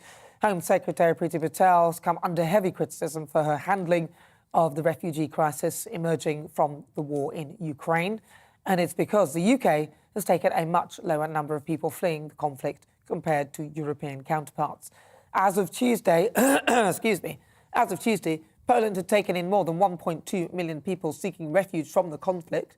While it's true that Poland is a border nation of Ukraine, both France and Ireland had also taken several thousand refugees. The UK, on the other hand, has been criticised for only taking about 1,000 so far. So even though the government is putting forward new plans to take more of those fleeing the war, I want to ask if the UK is doing enough. So I'm joined in the studio now by the border control expert Henry Bolton, OBE, to talk about this further. Henry, thank you very much for joining me. Now, you're also the head of the EU's crisis response planning team in Ukraine when the Russians took Crimea and Donbass, and you trained NATO special forces in Russia and all that kind of thing. So tell us a little bit about what you make of the government's response so far to the refugee crisis. Well, just correct your answer. I didn't train NATO special forces in Russia. It was NATO special forces on Russian tactical doctrine, how they fight wars. Right. Yeah, I mean, the first thing, which is an observation I'd make, is that there is an interesting difference between what we're seeing now coming into Eastern Europe primarily, which is 90% women and children, and what we've been seeing coming across the Channel, which is 90% young men. And that is also indicative of a difference between refugees and economic migrants. But the other thing I'd say is that the UNHCR themselves, and I know this in 1999, I advised the Albanian Prime Minister in managing the 400,000 refugees that came over in 2 days from Kosovo. And one of the ideals is to keep people in the region because they want to go back. The people who want to go beyond the region are generally those people who have some connection somewhere else. And so in this case, Germany, Italy, it might be Poland itself, it might be France, it might be the UK, it might be anywhere else. And those people will try to go to those places because they've got friends and family there. And indeed, it's the best for them if they are able to do that. They need that emotional support. Their lives have been turned on their head, as we all can see. And in that case, we should be doing all we can to help people. But again, another part of my career was actually helping the various governments to manage and deal with people smuggling and human trafficking across southeastern Europe. And one of the facts is that a lot of people will pass themselves off as Ukrainian to get into the UK in this case. So checks are needed. But none of that absolves, in my mind, the Home Office for its appalling, absolutely appalling record on preparation and planning. They should have known this was coming. They should have anticipated. In fact, they were warned that this was coming. They clearly hadn't planned for it, and now they're struggling to play catch up. The present system of, first of all, only 16.6 million Ukrainians out of 44 million have got passports. So we're immediately, cancelling 2/3 of the Ukrainian population. The second thing is that they've got to apply online. Well, if you're a refugee fleeing Ukraine and you are in emotional trauma, then you quite possibly aren't going to have access to the internet and be able to fill out these Home Office forms. The third thing is that the time taken to process it. Now, honestly, I do believe, and having worked this issue many times before for other countries, it is absolutely possible to fast-track all of this a great deal more efficiently than the Home Office is doing, so long as you plan and prepare properly. And I'm afraid on that, they score very badly on my books. But a lot of people, the criticism is that it's too complicated. So even if you do get online, then there's a lot of criteria which you must be able to reach. So how are the others doing it then? Well, in that case, you do basic checks on them. And, I mentioned Albania, and I don't, it's just an example. So I'm not picking on Albanian refugees or migrants, but Albanians live in Albania, Northern Macedonia, Southern Serbia, and Kosovo. When we were accepting refugees from Kosovo, we had all manner of Albanians coming into the country pretending they were from Kosovo for economic reasons, because it was a very poor area that they came from. Just through linguistics and basic questioning, if you've got knowledge of the area, you can tell the different dialects, you can quiz them on where they came from, if you've got that knowledge. For Ukraine, it's a great deal easier. Very few Russians speak Ukrainian. And indeed, the Ukrainians themselves are using the language to vet suspected Russian agents or so. So this is not difficult. And then you can do further checks here in the UK. I would honestly say that if they have got any documentation suggesting that they're from Ukraine, we actually, if they want to come into the UK, particularly if they've got family here, we waive the need for a passport, but we do process them in an administrative manner. And I say that as somebody who has worked dealing with, trying to weed terrorists out of people smuggling networks. I know what I'm talking about on this. But you say that, but I'm just thinking of the volume, the sheer volume of people that are coming, which would make, whilst in normal times, that would be perfectly fine. But when you have a huge volume of people potentially coming here, then what you're saying, all this planning and everything else, I mean, it's... I wouldn't advocate what I've just said for normal times, but these are not normal times. And indeed, this war, we've got Syrian fighters on their way to Ukraine now and so on as well on the Russian side. It's broadening. So these are definitely not normal times. But, this is something, you say the numbers, the resources.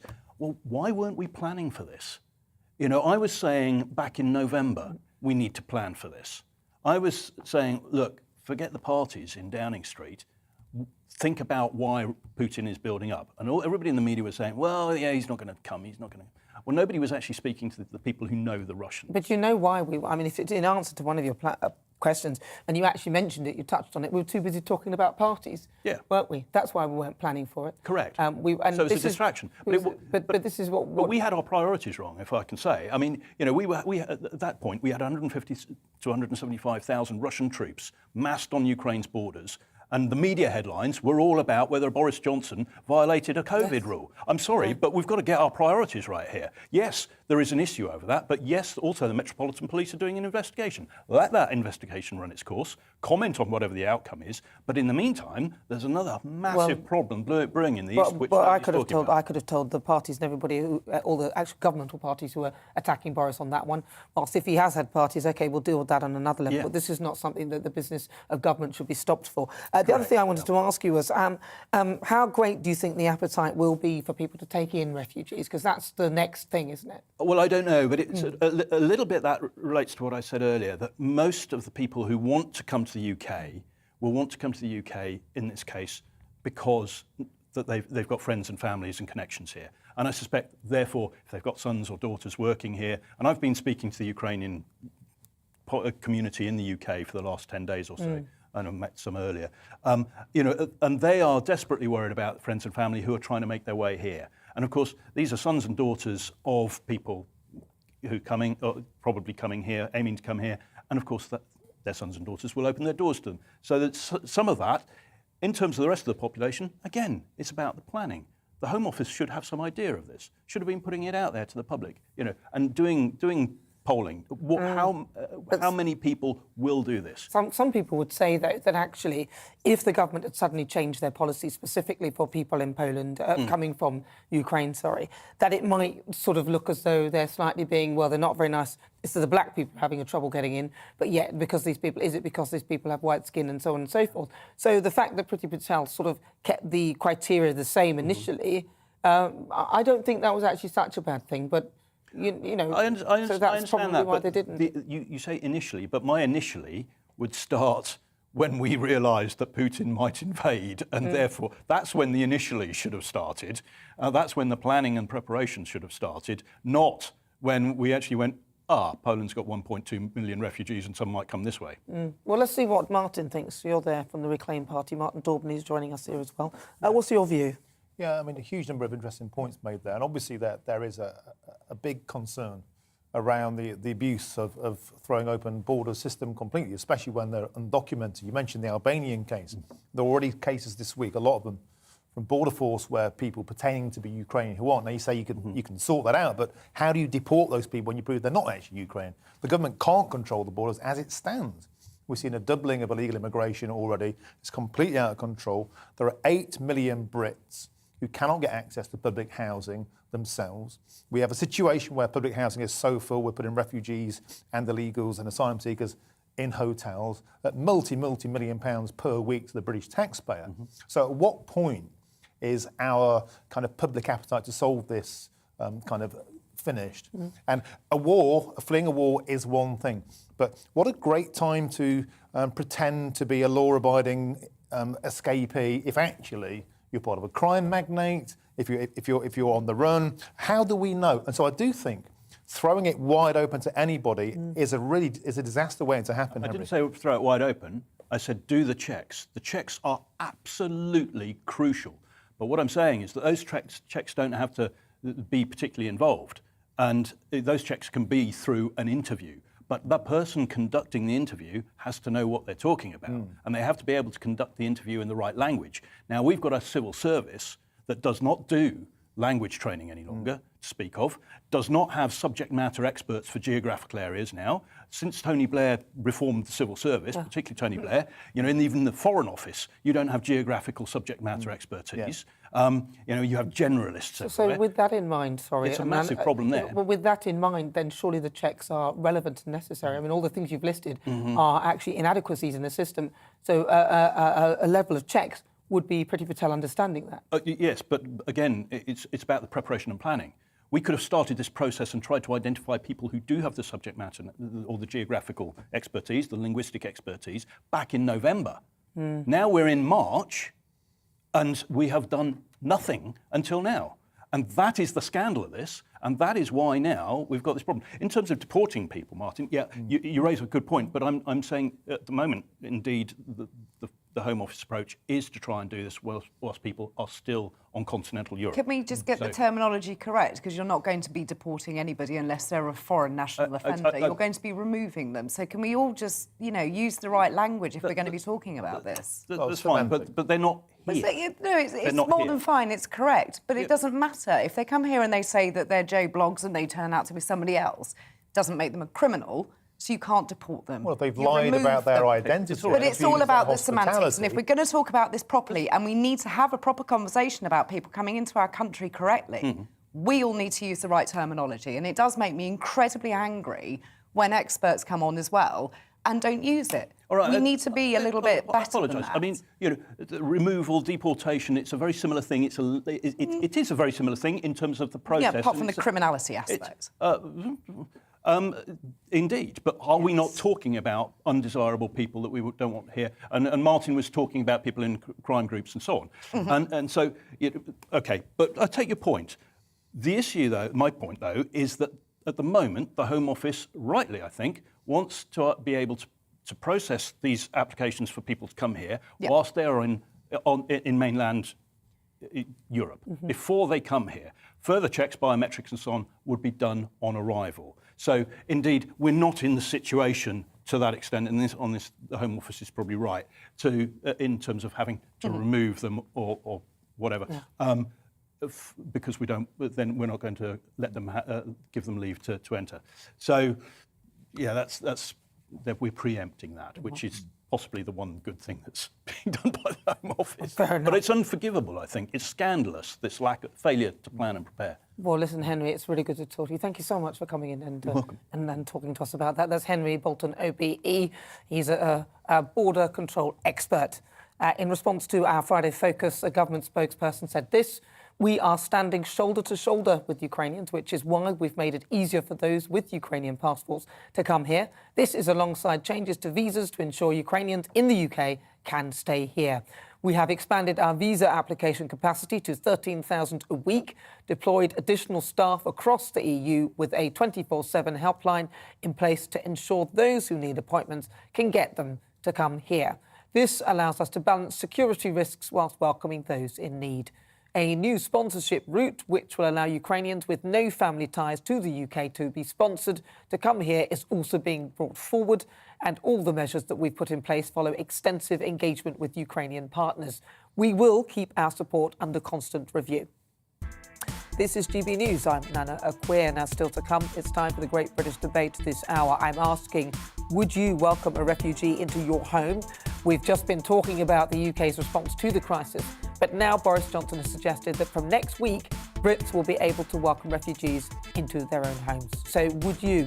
Email me, gbviews@gbnews.uk, or why not tweet me @gbnews. We'll be back after this short break.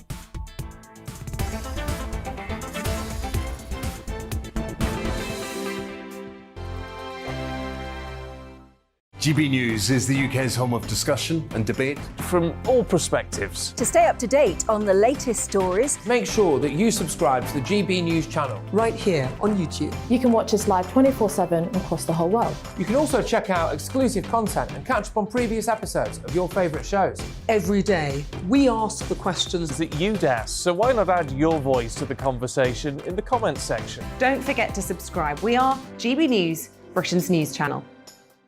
Every night at 11 on GB News, we bring you the next day's stories the day before. It's basically like time travel. If it's a big story, we'll cover it, guaranteed. But we'll also have some fun along the way. Big opinions, big laughs. Sometimes big hair. This is Headliners, the paper review show that won't send you to sleep like the others will. 11 p.m, 7 nights a week. Join us.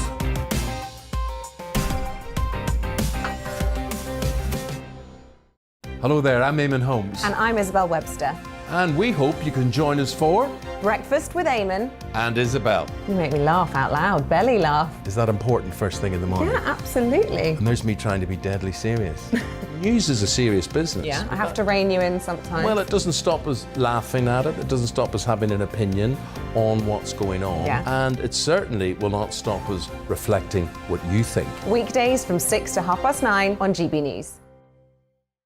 I'm Dan Wootton. Join me Monday to Thursday from 9 to 11 for the feistiest and most fun news debate on TV, where free speech reigns. I'll bring you a sharp take on the day's biggest stories, bombshell newsmaker interviews, and A-list guests. And I guarantee you, no spin, no bias, no censorship, and no reason to go to bed. That's Dan Wootton tonight, Monday to Thursdays from 9 on GB News.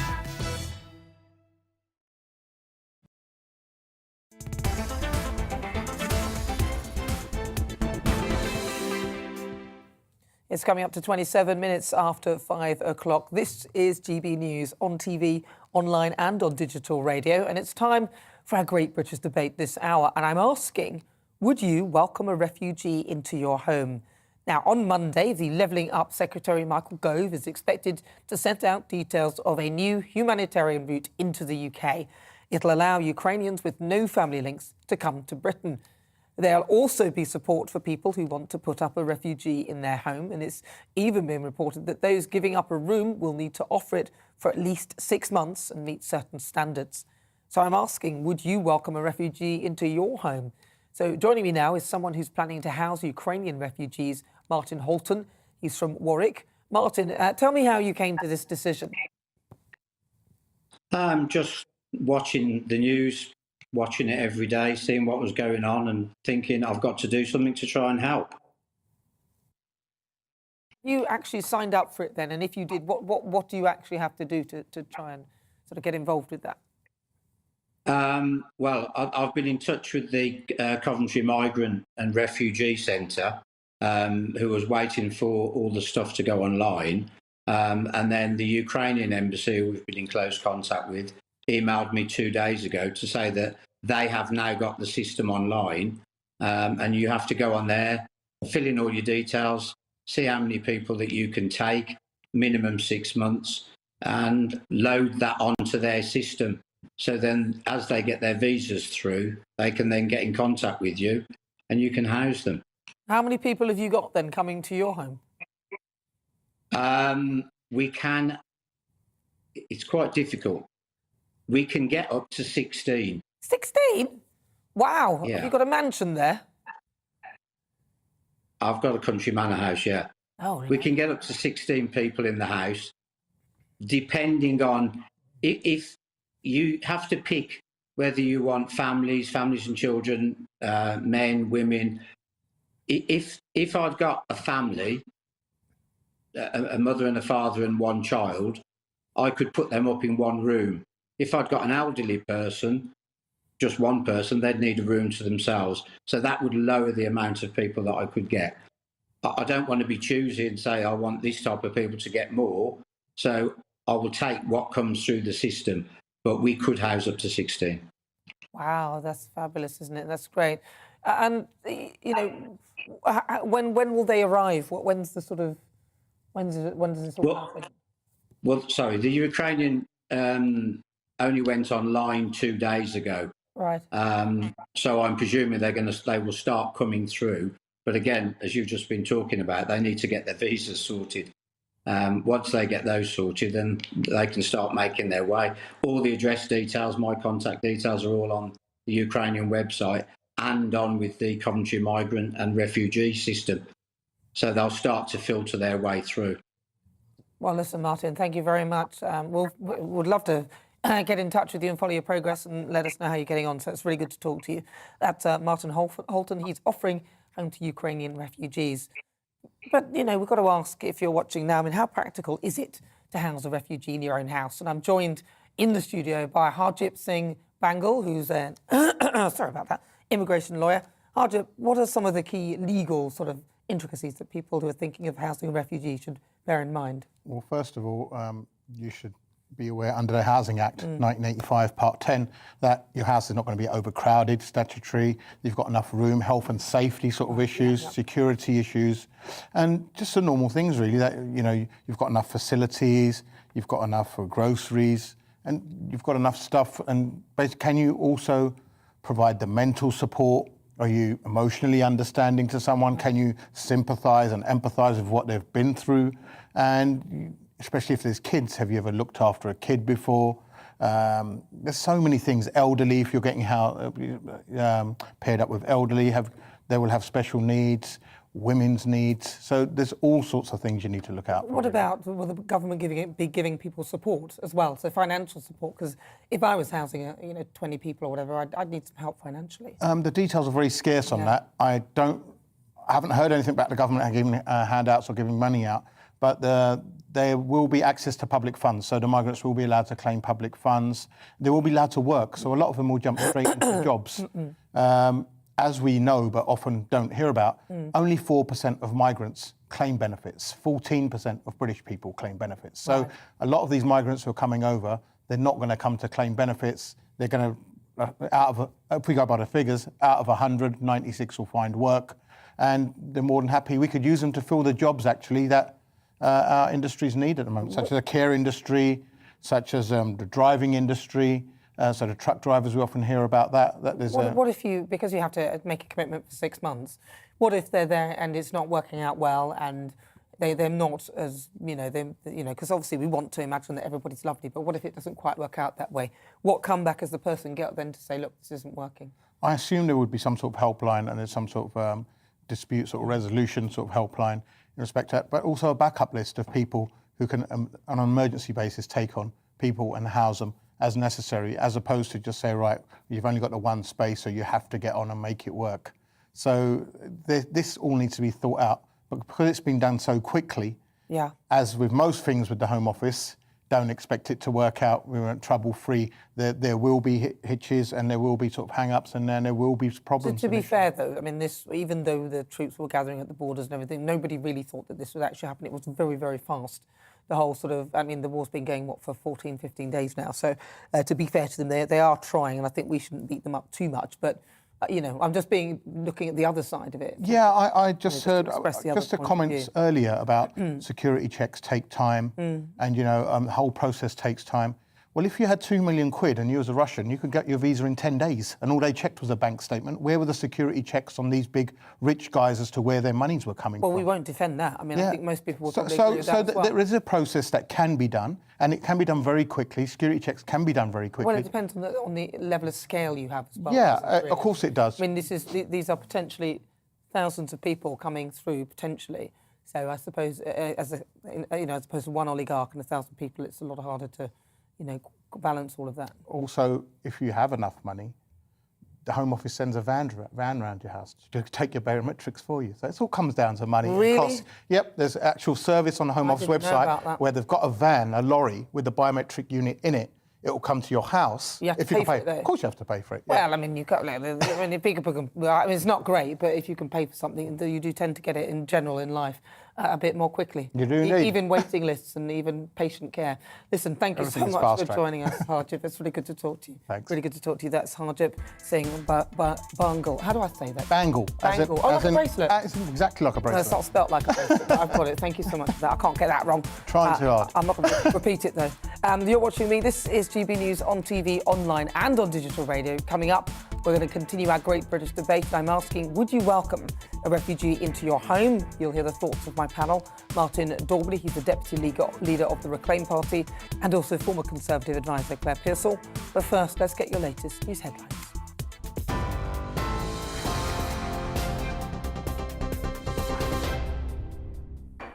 It's 5:34. I'm Tamsin Roberts in the GB newsroom. Ukraine's president says his country has reached a strategic turning point in its war with Russia. But Volodymyr Zelensky warned it isn't possible to say how long fighting will continue. Meanwhile, Russian President Vladimir Putin says there's been some progress made in Moscow's talks with Ukraine. The comments come from his meeting with his Belarusian counterpart, Alexander Lukashenko. In a video posted on Facebook, President Zelensky said Ukraine will achieve a free land. It is impossible to say how many days we still have to free Ukrainian land, but we can say that we will do it because we want it. We have already reached a strategic turning point. We are moving towards our goal, towards our victory. The US president has announced new sanctions against Russia, including an import ban on seafood, alcohol and diamonds. It follows the UK's Foreign Secretary sanctioning almost 400 members of the Russian parliament. Speaking from the White House, Joe Biden said the US would also be imposing sanctions on banking executives and members of the Duma. The mayor of Ukraine's capital says residents are returning to fight against Russia. Vitaly Klitschko says there are around 2 million people still in the city, Kiev, and there are enough supplies to last a couple of weeks. He added supply lines in and out remained open for now. TV, online and DAB Plus radio, this is GB News. In a moment, it's back to Nana, so don't go anywhere.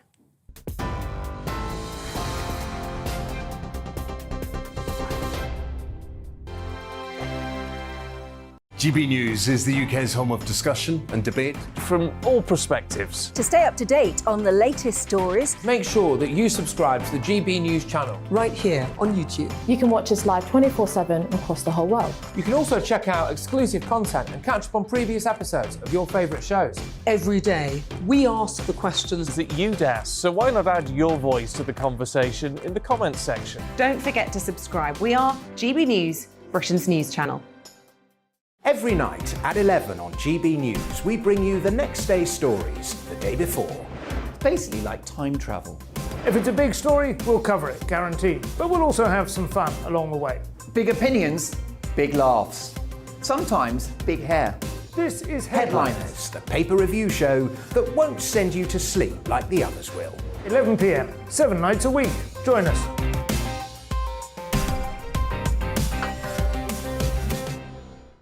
Hello there, I'm Eamon Holmes. And I'm Isabel Webster. And we hope you can join us for Breakfast with Eamon. And Isabel. You make me laugh out loud, belly laugh. Is that important first thing in the morning? Yeah, absolutely. And there's me trying to be deadly serious. News is a serious business. Yeah, I have to rein you in sometimes. Well, it doesn't stop us laughing at it. It doesn't stop us having an opinion on what's going on. Yeah. And it certainly will not stop us reflecting what you think. Weekdays from 6 to 9:30 on GB News.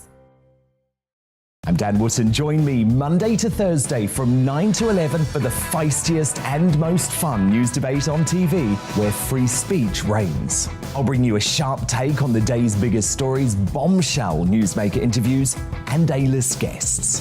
And I guarantee you, no spin, no bias, no censorship, and no reason to go to bed. That's Dan Wootton tonight, Monday to Thursdays from 9 on GB News.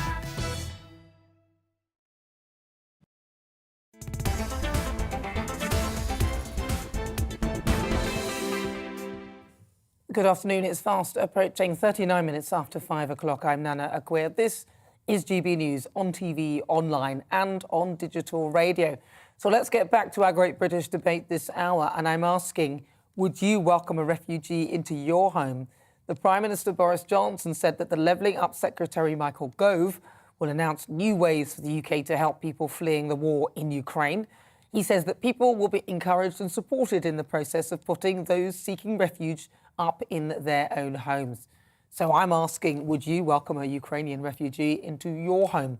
Let's see what my panellists think. I'm with Deputy Leader of the Reclaim Party, Martin Daubeny, and former Conservative advisor, Claire Pearsall. Martin, so you were getting quite irate when I was chatting to the gentleman beforehand. Yeah. Would you welcome a refugee into your home, firstly? No, I wouldn't. Why not? Firstly, I don't have the space. Secondly, I can't afford it. Thirdly, my heating bill doubled this month. Fourthly, my primary concern is taking care of my children and my family. And the human rights lawyer there have to take issue with what he was saying about waiving all the normal checks on people. He was advocating people with no documented history or background or record of their criminality working with vulnerable people in care homes. We've taken leave of our senses around all of this. And it's like now everything is black or white. We're losing sight of nuance, of talking through debate, of rationale, of keeping the refugees themselves safe without the correct paperwork. That's right. And members of the public in Britain safe. We don't know who a lot of these people are. And, you know, it's getting out of control, I think, this whole debate. If you even look at the nuance of how we got to this place, you're a Putin apologist. If you even look at saying, well, hang on, is it really the best thing to throw open our borders to people who are undocumented with no background checks? You're a racist. It feels like we're going backwards in terms of human intelligence. And I think a lot of that is driven by social media, and there's this demonisation of anybody with a counterintuitive opinion. And what is it with this government? Saying you must surrender your spare room. First it was the bedroom tax. Now it's like you must accept a refugee. I'll tell you what, Boris Johnson, you go first. Michael Gove, you go first. Gary Lineker, you go first. Yvette Cooper, you go first. You got the space. You got £2,000 pay rise. We haven't. You go first, and then let the rest of us who can't afford it follow suit. Okay. Got a point. The government aren't requisitioning people's spare rooms, so I think we can put that to one side. The scheme is not up and running. We haven't seen no detail. Now, I fully suspect that this is not going to be what people think it's going to be. There are lovely people in my community who would welcome a refugee into their home. They offered that during the Syrian resettlement scheme. However, it isn't as simple as that. You are dealing with people who are fleeing a war zone. So you have mental trauma. You may have people with injuries and disabilities that you have to contend with. And just opening up your spare room because you are a lovely person isn't going to cut it. Now, where I live, it's in the middle of nowhere. The bus route isn't that great. The doctor's surgery is not brilliant. The local school is oversubscribed because it's fantastic. What would you do with people? Now, I could welcome somebody into my spare room. What would they do all day? I don't speak Ukrainian. They may not speak English. Where is the support package in place for that? So I think we need to look very carefully at the details that come out next week, because it's going to be, I think, local authorities who are going to be taking on the brunt of this. It's going to be church groups. It's going to be charities. I don't think that we will see people taking in, you know, like that gentleman in Warwick. He could offer 16 people a place. I don't see this happening for so many safeguarding reasons. It's unbelievable. Well, yeah, I mean, look, I've thought about it and thought, you know, I'd love to take on a Ukrainian into my house and look after them and help them out and all that. But actually what you said there has made me have a real think about it, because as you said, there's safeguarding issues, but also the person that is actually fleeing trauma, and what kind of skills do I have to manage and cope with that? So the question is, will there be some support from the government if people are doing that? And, you know, what about, and this is just to ask, for those people who are British people who have been trying to get on a council house waiting list, or who've been trying to, and I'm not saying that you shouldn't take people in at time of war. I wholeheartedly think it's fabulous that people will do that. I would love to do that myself. But I'm also thinking that the forgotten British people don't seem to be mentioned. It's OK, we just forget about them. Yeah, we have a huge issue with homelessness. We've seen numbers going through the roof. A lot of those people too have lots of vulnerabilities, lots of post-traumatic stress disorder from former servicemen, servicewomen, addiction. We have all sorts of domestic issues. Now, I'm not saying, you know, we should close our borders and go British first. Nobody's saying that. But what we are saying is that there is a sense that the British sense of goodwill isn't an infinite resource. And we cannot control our own borders in terms of illegal entrance. It's been off the scale, doubled in 1 year alone. The Home Secretary is completely out of control. In 2016, the British public voted to take back control of our borders. It patently has been a failure. They haven't done that. And now, once again, our generosity is expected to be an endless resource. People are saying, well, hang on a minute. No, let's actually take back control of this country. And we are not an endless resource for anybody in the world who wants to come here. Well, I don't think it's quite that. Listen, I don't think it's quite that far, because I don't think that people are saying that we're an endless resource and we can take people on. I just think in this particular Boris is saying, give up your spare room. No, but he's not really. But he's just. They're just creating a system. They are just creating a system. A scheme that will be able to be used. Now, I suggest that we are not going to see any people coming through that scheme. I just think it's going to be... No, I don't. You know, and I will come back and, you know, hold my hands up if I'm wrong on this. The 16 in one mansion. I don't ever think that it's going to get off the ground for a start. Okay. I don't know about Look at how long it has taken to get the family scheme up and running. That has taken a long time. And, you know, I can criticise the Home Office in some places, but the security aspect was absolutely right. You cannot waive visas for people coming in. I could do this a lot quicker by having those with a biometric passport coming through, filling out their forms online, which is why I disagreed with Henry Bolton. You absolutely can do this online. The forms just need to be a lot simpler. They are very, very complicated. They're too complicated. But if you have a biometric passport, as long as you can look like and be that person on that passport, you can come in. You can then submit further biometrics in the UK when you get here. I would have thought that actually online is probably easier than carrying documentation with you. And, you know, there is usually some way of finding out who people are. So I don't think that there's an issue with that. I think that Priti Patel was right. Otherwise, she'd have been accused of being a racist. Because what would have happened was then, oh, is it because these people are white and they've got blue eyes and blonde hair or whatever, and now black people and people from other countries and other parts of the world? It's just so ridiculous. But yes, I think there should be a level of checks. I don't think that's a problem. It doesn't mean you're a racist. It just means that you want to make sure that the people are who they say they are. There's nothing wrong with that. The real problems have been with the staffing of the visa application centres and the location of them, and they weren't staffed enough. They weren't open quick enough. There should have been pop-up biometric places coming through, and there haven't been. So there are it's too complicated. It's just too complicated by half. I mean, you have to prove this and then prove that, and then if you've got this, I mean, it was ridiculous. That was absolutely ridiculous. But as ever, I'd love to hear your views because this show is nothing without you. So let's welcome our great British voice, your opportunity to be on the show and tell us what you really think about what we're discussing. Julie Ford is a property expert and she's in Bedfordshire.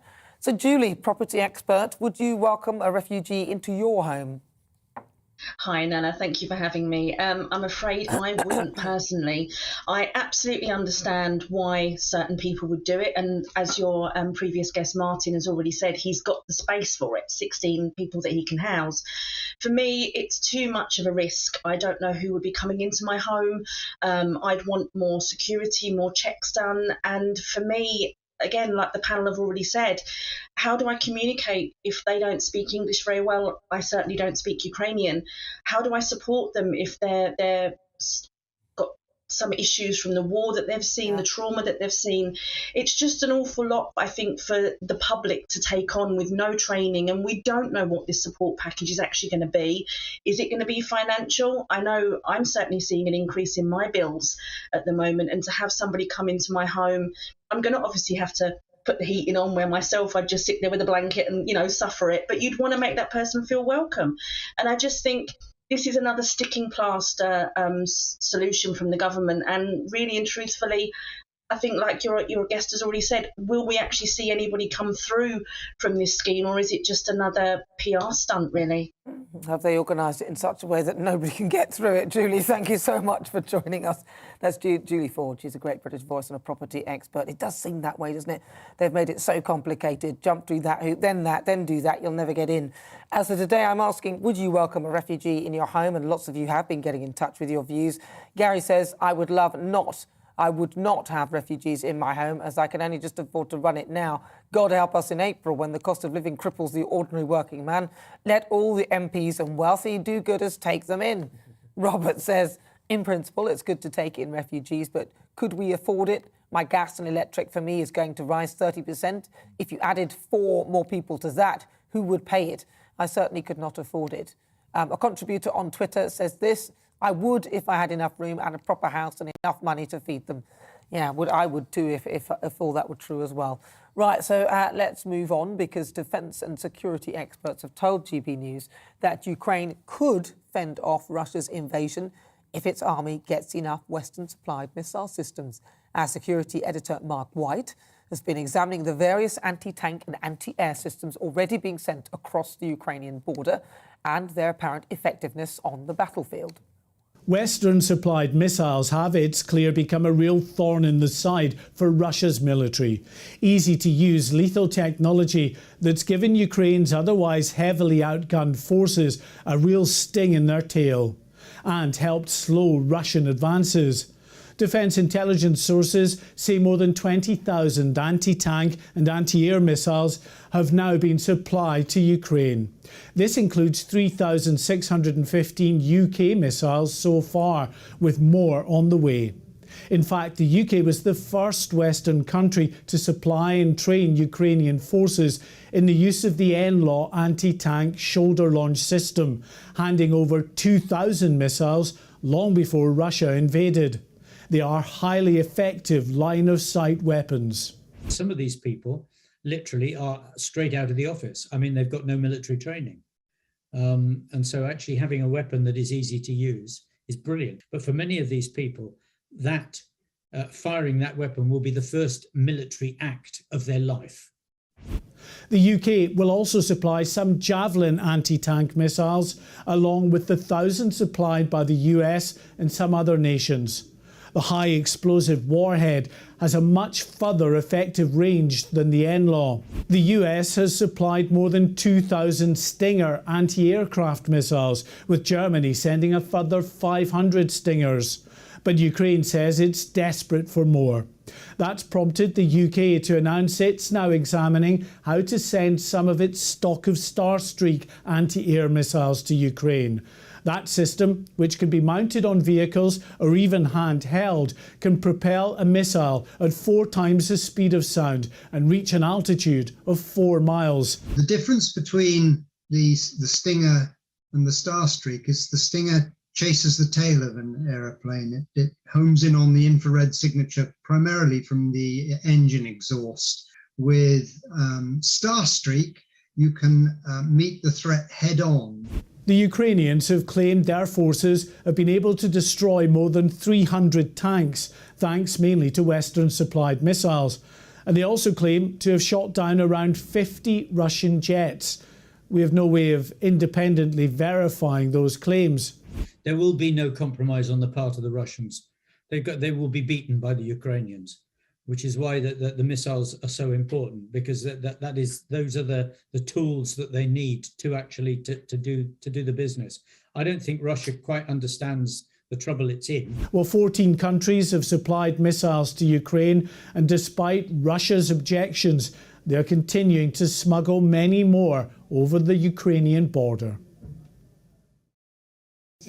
Well, after that shopping list of missiles that have told Vladimir Putin exactly what we've got and how many of them, let's find out what my panellists Martin Daubney and Claire Pearsall think of that. So, Martin, your view? Yeah, I mean, they could also have sent the grid references of where they are. Look, I think, in terms of can the Ukraine match the military might of Russia, the guy came across a bit like Comical Alley there. The answer is no, they can't. And I do think that Russia probably could have flattened the entire country in 4 or 5 days if it wanted at the start, but they don't seem to want to do that, because I think it's a very different type of war to what we're used to seeing with the Americans, who just obliterate a country and then go in and take over the rubble. This is more of an internal occupation. And I do think we're going to have to admit that this idea of let's have no-fly zones, well, that means shooting down jets or destroying surface-to-air missiles, that's a declaration of war. Yeah. Who wants to declare a war on a guy with nuclear bombs?